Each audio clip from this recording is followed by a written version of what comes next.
मुद्दा ना समझ के जो एक तरफे बात करते हैं कि मुसलमानों पे अत्याचार हो रहा है, मुसलमानों से जमीन छीनी जा रही है, आपको नहीं लगता कि इससे एक कौम भड़कती है, इससे देश का माहौल खराब होता है?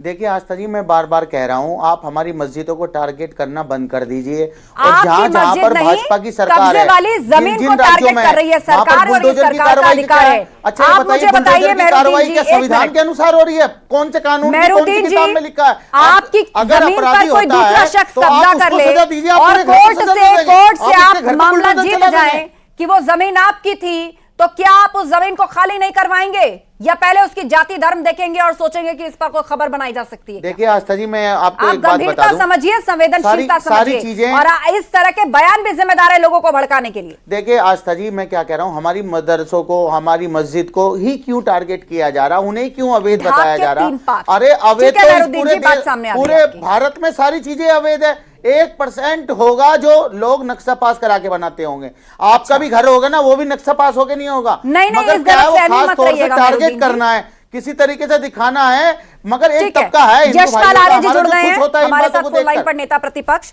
यशपाल आर्य जी। बड़ा सवाल यहां पर यह उठ रहा है, लोग आ रहे हैं हिंसा की निंदा करके जा रहे हैं, लेकिन सवाल यह है कि इसके पीछे पूरी प्लानिंग थी। वहां पर पत्थर लाकर इकट्ठे किए गए थे और शील्ड के तौर पर महिलाओं को फ्रंट रो में खड़ा किया गया था पत्थर मारने के लिए। ये बहुत ही दुखद है और दुर्भाग्यपूर्ण है, और कानून से बड़ा कोई भी परी है। मैं कहना चाहूंगा, क्योंकि अभी ज्यादा मेरे पास सूचना नहीं है, लेकिन जो जो जो थाने में जानकारी है, लेकिन ये बहुत दुर्भाग्यपूर्ण है। और कानून सबके पर कोई नहीं, कानून का सम्मान करना चाहिए। बीजेपी कांग्रेस पर यह आरोप लगा रही है कि भड़काया गया है और उसके पीछे कोई पॉलिटिकल मोटिव हो सकता है। देखिए हाल पार्टी से, राजनीति का विषय नहीं है, राजनीति से इसे जोड़ना भी नहीं चाहिए। जो फैक्ट्स हैं, जो फिगर हैं, जो सच्चाई है, उसको नकारा नहीं जा सकता है। जो फैक्ट्स है वो ये कहते हैं। चलिए, यशपाल आर्य साहब, उनका फोन कट गया। इस बीच हमारे साथ पॉलिटिकल एनालिस्ट संजय राणा जी वो ज्वाइन कर चुके हैं। संजय जी, ये घटना आप देख रहे हैं, स्क्रीन पर सारी तस्वीरें आपके सामने चल रही हैं, और इसके सीक्वेंस को अगर जोड़ा जाए तो आप कौन सी चीज को कहां रखेंगे? पीसीआर आप डिस्टर्ब मत करिए, मैंने सुन लिया है कि पहली चीज कि उत्तराखंड से यूनिफॉर्म सिविल कोड पास होता है, यूसीसी पास होता है, उसके बाद अतिक्रमण की ड्राइव्स वहां पूर्व में भी चली हैं, पहले भी बुलडोजर चले हैं, ये ताजा घटना होती है। पत्थर वहां पर लाके पहले से रखे गए थे और महिलाओं को बाकायदा उस भीड़ में सबसे आगे रखा गया था ताकि पुलिस पर पत्थरबाजी हो। देखिए जहां तक हम बात कर रहे हैं इस घटना की, हल्द्वानी की, तो इस घटना को देखने से लगता है कि कहीं ना कहीं सुनियोजित थी, प्रायोजित थी, स्पॉन्सर्ड थी। देखिए, एक घटना घटती है, कोर्ट आदेश देता है, उसके अतिक्रमण के लिए, हटाने के लिए बुलडोजर आते हैं और सरकारी तंत्र आता है। लेकिन सरकारी तंत्र जब आता है उसके पहले उसको नोटिस दिया जाता है, नंबर 1। नंबर 2, आपने कल देखा होगा कि जैसे ही विधानसभा में पटल पर रखा गया सीए का, सॉरी जी एक सेकंड के लिए आपको रोक रही हूं संजय जी। डीआईजी नीलेश हमारे साथ फोन लाइन पर जुड़ गए हैं, उन्हीं से अपडेट लेते हैं। सर, क्या इस वक्त ताजा हालात है, वहां से क्या अपडेट देना चाहेंगे? स्थिति कंट्रोल में है या अब भी संवेदनशील है? नहीं, बिल्कुल स्थिति नियंत्रण में है। अभी जो है हमने जो हमारा बगल वाला जिला है उधम सिंह नगर से जो है पीएसी वहां मौके पे पहुंच गई है, और जो है वहां पर पूरी तरह स्थिति नियंत्रण में है। अभी जो है पैरामिलिट्री फोर्स की भी मांग की गई और जल्दी हमारी जो है सीपीएमएफ की भी 4 कंपनियां वहां मौके पर पहुंच जाएगी। तो अभी फिलहाल स्थिति नियंत्रण में है। फिलहाल स्थिति नियंत्रण में। कुछ उपद्रवियों की धरपकड़ भी हुई है, कुछ को गिरफ्तार भी किया गया है, क्या ऐसा भी कुछ है? और कितने पुलिस वालों को चोटें आई हैं? उपद्रवियों को जो है वो चिन्हित किया जा रहा है, कुछ उपद्रवियों की जो है वो गिरफ्तारी भी की गई है।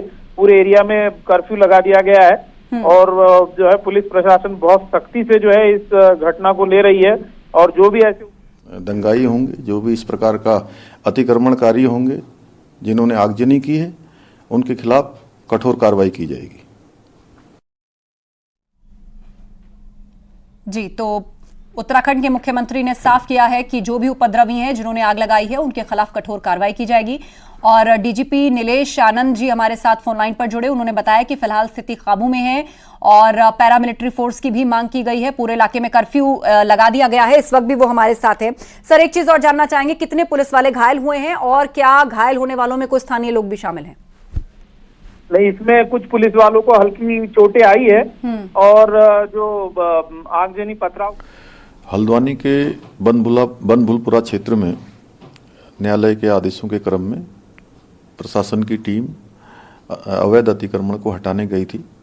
वहां पर कुछ अराजक तत्वों के द्वारा पुलिस के साथ झड़प हुई है, पुलिस के साथ संघर्ष हुआ है वहां पर, और कुछ पुलिस के लोगों को, प्रशासन के लोगों को चोटें आई हैं। वहां पर अभी तत्काल अन्य कंपनियां पुलिस की और केंद्रीय बलों की भेजी जा रही है। सभी से शांति बनाने का हमने अपील की है, कर्फ्यू लगा दिया गया है और जो भी इसमें दंगाई होंगे, जो भी इस प्रकार का अतिक्रमणकारी होंगे जिन्होंने आगजनी की है, उनके खिलाफ कठोर कार्रवाई की जाएगी। तो कठोर कार्रवाई करेगी सरकार, यह आश्वस्त किया है मुख्यमंत्री पुष्कर सिंह धामी ने।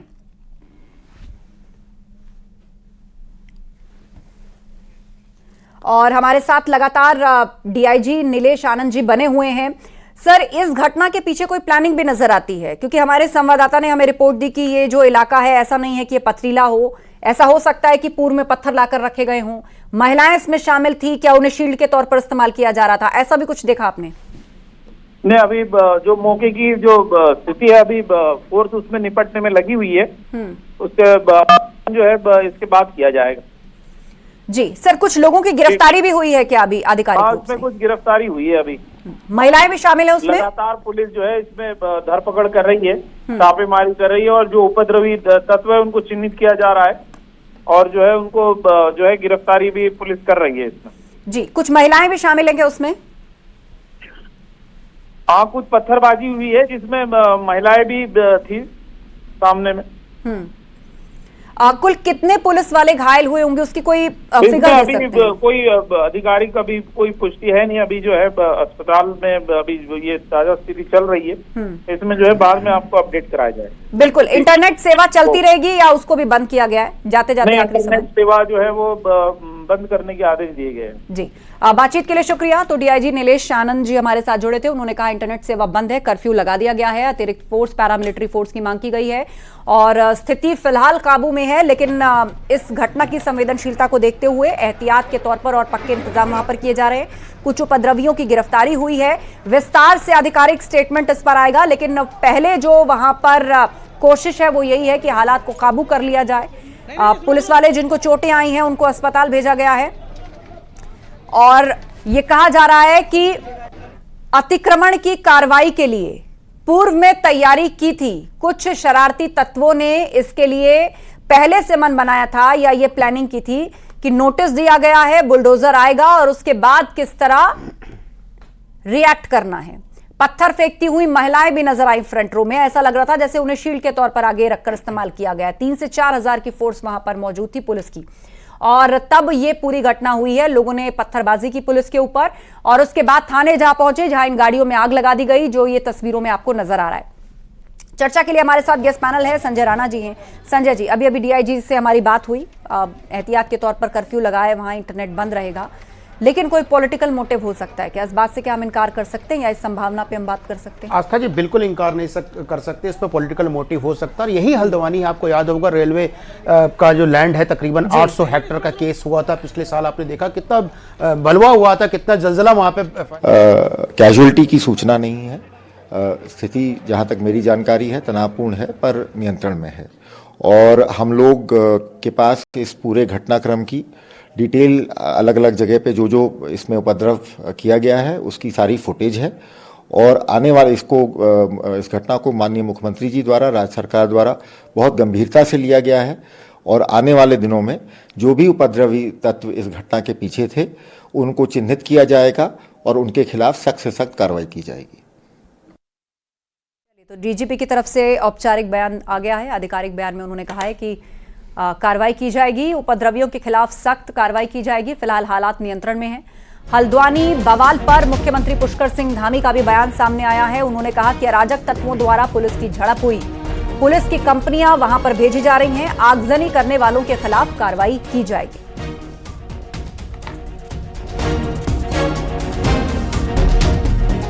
के बनभूलपुरा क्षेत्र में न्यायालय के आदेशों के क्रम में प्रशासन की टीम अवैध अतिक्रमण को हटाने गई थी। वहां पर कुछ अराजक तत्वों के द्वारा पुलिस के साथ झड़प हुई है, पुलिस के साथ संघर्ष हुआ है वहां पर, और कुछ पुलिस के लोगों को, प्रशासन के लोगों को चोटें आई हैं। वहां पर अभी तत्काल अन्य कंपनियां पुलिस की और केंद्रीय बलों की भेजी जा रही है। सभी से शांति बनाने का हमने अपील की है, कर्फ्यू लगा दिया गया है, और जो भी इसमें दंगाई होंगे, जो भी इस प्रकार का अतिक्रमणकारी होंगे, जिन्होंने आगजनी की है, उनके खिलाफ कठोर कार्रवाई की जाएगी। चलिए, तो मुख्यमंत्री पुष्कर सिंह धामी आश्वस्त कर चुके हैं कि कठोर कार्रवाई की जाएगी। संजय राणा जी, मैं चाहूंगी अब आप अपनी बात पूरी। देखिए, ऐसा है कि कठोर कार्रवाई की नहीं जाएगी, कठोर कार्रवाई होनी चाहिए। देखिए, ऐसा है कि कोर्ट का आदेश कोई सरकार का आदेश नहीं है, या सरकार चाहे वो किसी भी पार्टी की, और उसने नहीं बोला है कि आप मस्जिद गिरा दीजिए, चाहे वो जो मदरसे गिरा दीजिए, वहां के अतिक्रमण घटा दीजिए। पहली बात, आप अतिक्रमण कर कैसे लेते हो, नंबर 1। नंबर 2, अतिक्रमण हो गया तो अब मस्जिदें कैसे बन गई? कोई भी चीज आस्था जी एक दिन में नहीं बनी होगी, कहीं ना कहीं कई साल लगे होंगे। तो उसमें कहीं ना कहीं कुछ सरकार और अधिकारी भी दोषी हैं। आपने देखो 1975 से हल्द्वानी के लैंड जो है 800 एकड़ पे कब्जा है, और इसी तरह का उपद्रव वहां पे भी हुआ था। तो वहां पे भी कोर्ट के आदेश पे सरकार कार्रवाई कर रही थी, उसमें हिंदू मुस्लिम देने का रंग देने का कोशिश की गई है। तो इस अगर पूरे हल्द्वानी के समीकरण को समझेंगे तो ये जो क्षेत्र है, कहीं ना कहीं बोलने में मुझे कोई कुरेज नहीं है। कांग्रेस बहुल कांग्रेस के एमएलए द्वारा प्रायोजित हो सकता है, यह बोलने में मुझे कोई कुरेज नहीं, क्योंकि इस तरह की घटनाएं वो पहले भी कर चुके हैं। तो ये कोई भी राजनीतिक पार्टी सोचना चाहिए कि भाई अवैध कब्जा, आपकी वोट बैंक पॉलिटिक्स अलग हो सकती है, तुष्टिकरण की पॉलिटिक्स अलग हो सकती है, लेकिन जब कोर्ट आदेश देता है तो कोर्ट से ऊपर न राजनीतिक पार्टी है न देश का कोई नागरिक है। तो उस आदेश का पालन अगर सरकार कर रही है, जो राजनीतिक पार्टी है वहां पे वो कर रही है, तो उसको करने दिया जाए। लेकिन उसको भी धर्म के एंगल से जोड़ देना कि भारतीय जनता पार्टी है तो मेरी मस्जिदों को टारगेट कर रही है। अरे भैया, मस्जिद अवैध कब्जा करके मस्जिद बना कैसे लगते हो? आपके धर्म में लिखा है कि अवैध जमीन पर जाकर के आप कब्जा करो और उस पर मस्जिद बना दो, उस पर मदरसा खोल दो, उस पर अपना ज्ञान लेने लगो, उस पर अपना मकान बना लो। नहीं, जब अपनी किताबों को आप अगर मानते हो, धार्मिक बुक को मानते हो, उस धर्म को पालन करते हो, उस धर्म की जो चीजें हैं उसको भी तो पालन करो। आप पालन कहते हो हम अपने धर्म के प्रति बहुत कट्टर हैं, लेकिन उसका पालन नहीं करेंगे, नंबर 1। नंबर 2, इसका कहीं ना कहीं लिंक जो है यूसीसी से भी है। देखिए, जिस तरह से 2 दिन से 1 दिन से अपने 1.5 दिन से देख रहे हैं, वहां के जो रोड पे जिस तरह से मुसलमानों ने निकले और अपने विचारों को व्यक्त किया। अरे आप समझिए, जो यूनिफॉर्म जो सिविल यूनिफॉर्म जो कानून आ रहा है भाई, वो किसी एक व्यक्ति के ऊपर तो नहीं लागू होगा, सब पे लागू होगा। समस्या क्या है कि जो इनका 13-14 साल की जिस बच्चियों की शादी होती थी, जिसको ये उम्र मानते थे, अब वो 18 हो जाएगी, उसमें समस्या है। बहु विवाह में उनको समस्या हो जाती है। बाकी बताइए किसको समस्या? हमें नहीं लगता किसी भी अल्पसंख्यक को समस्या है, किसी भी बहुसंख्यक को समस्या है। भाई, कानून तो पूरा देश या पूरे दुनिया में कहीं चले जाइए, सारा कानून एक ही होता है, सब लोग उसका पालन करते हैं। आप अपना पर्सनल लॉ अपने घर में रखिए, कानून से ऊपर आपका पर्सनल। मेहरुद्दीन रंगरेज जी, अब यहां तो संविधान की बातें हो रही हैं, यहां तो आप नहीं कहेंगे ना कि हमें ही टारगेट किया जा रहा है या मुस्लिमों को टारगेट किया जा रहा है? देखिए, हमारे ऊपर जो है हिंदू कोर्ट बिल जो है वो थोपना चाहती है सरकार। अगर सरकार चाहती है कि सब समानता हो जाए हर चीज में, तो ट्राइबल को यूसीसी में से बाहर क्यों रखा गया? क्या वो इस देश के नागरिक नहीं है? क्या वो समानता कहाँ चली गई उनकी? दूसरी, आप दूसरों के घरों में जो है बेडरूम में जाने की बात कर रहे हैं। जो लिविंग रिलेशनशिप में रह रहे हैं उनको अपना रजिस्ट्रेशन कराना पड़ेगा, उन्हें बताना पड़ेगा उसके वो कितने दिन तक किसके साथ रही। ये देखिए, ये सारी चीज़ें इस देश के मुद्दे नहीं है। 2018 में लॉ कमीशन ने बाकायदा कहा था कि कोई ज़रूरत नहीं है यूसीसी की, मगर सरकार चुनाव से पहले 2024 से पहले ये इन मुद्दों को जानबूझकर उठाती है, जिससे कि समाज में ध्रुवीकरण हो जाए। नहीं, मुझे बड़ा हंसी आता है कि टुकड़े टुकड़े में लोग क्यों पकड़ लेते हैं। अब वर्शिप एक्ट को टुकड़े में पकड़ लेते हैं, अगर वर्शिप एक्ट को पढ़ेंगे तो समझ नहीं आएगा, लेकिन टुकड़े में पकड़ लेते। अब इन्होंने क्या बोला, 2018 भैया जो लॉ कमीशन बना 2018 में, उसकी जो कमेटी तो खत्म हो गई थी, 2019 में दूसरी कमेटी बन गई। तो बताइए उसने कहां लिखा था कि नहीं होना चाहिए? नंबर 1। नंबर 2 बात करते हैं बेडरूम में झांकने की। ये बताइए, आपको ही पता होगा जो लिविंग रिलेशनशिप में रहते थे, कई लड़कियां लड़कों पर आरोप लगाती थी मेरे साथ इन्होंने बलात्कार किया। तो आप बताइए 4 साल किसी साथ रह रही हैं तो व्यक्ति आपके मर्जी के खिलाफ कैसे कोई काम कर सकता है? बलात्कार का आरोप लगता है, उससे चीजों पे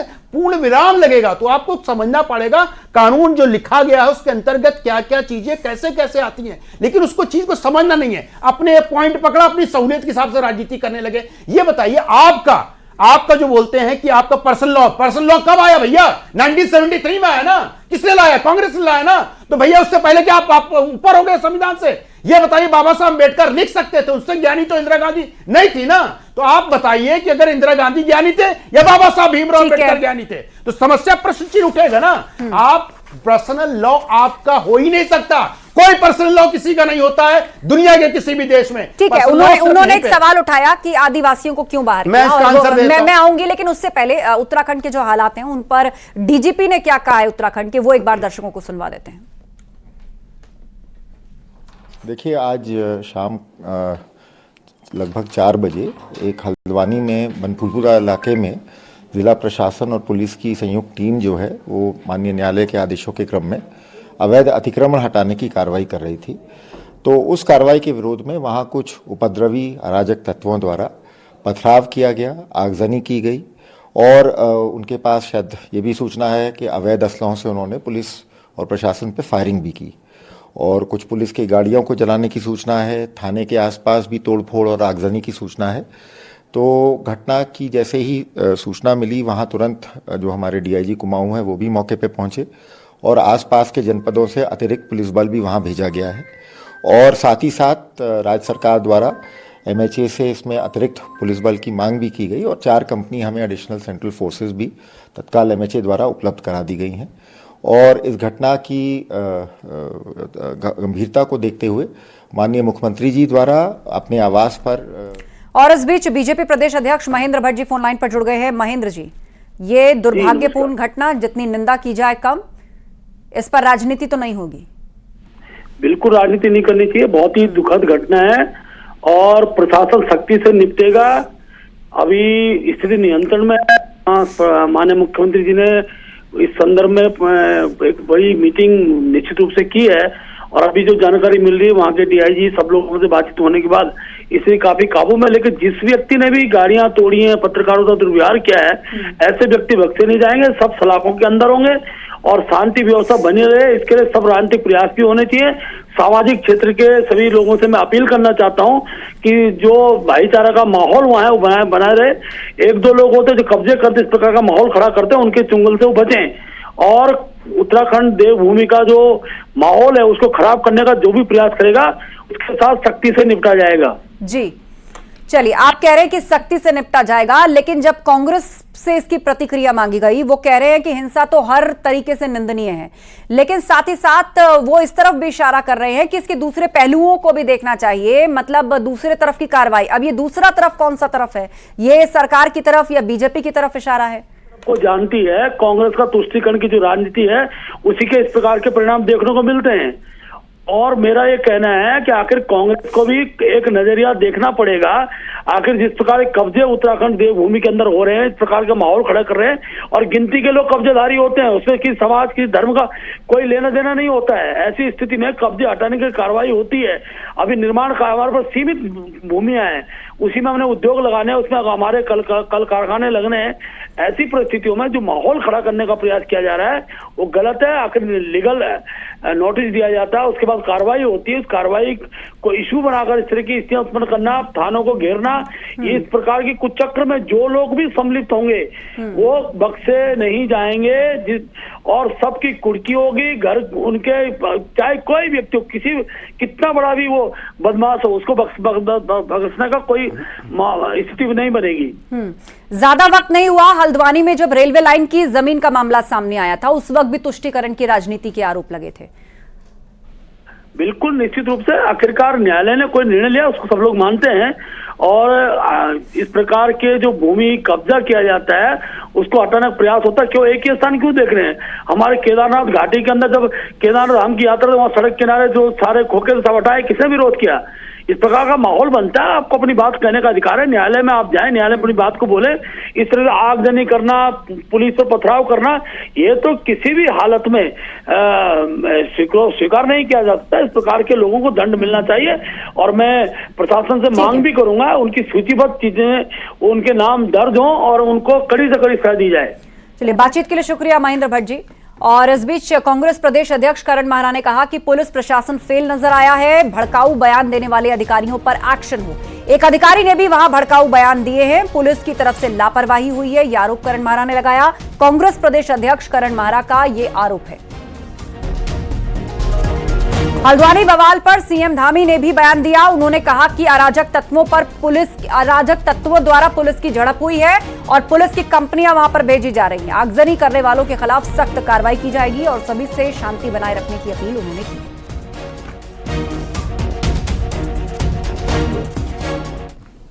न्यायालय के आदेशों के क्रम में प्रशासन की टीम अवैध अतिक्रमण को हटाने गई थी।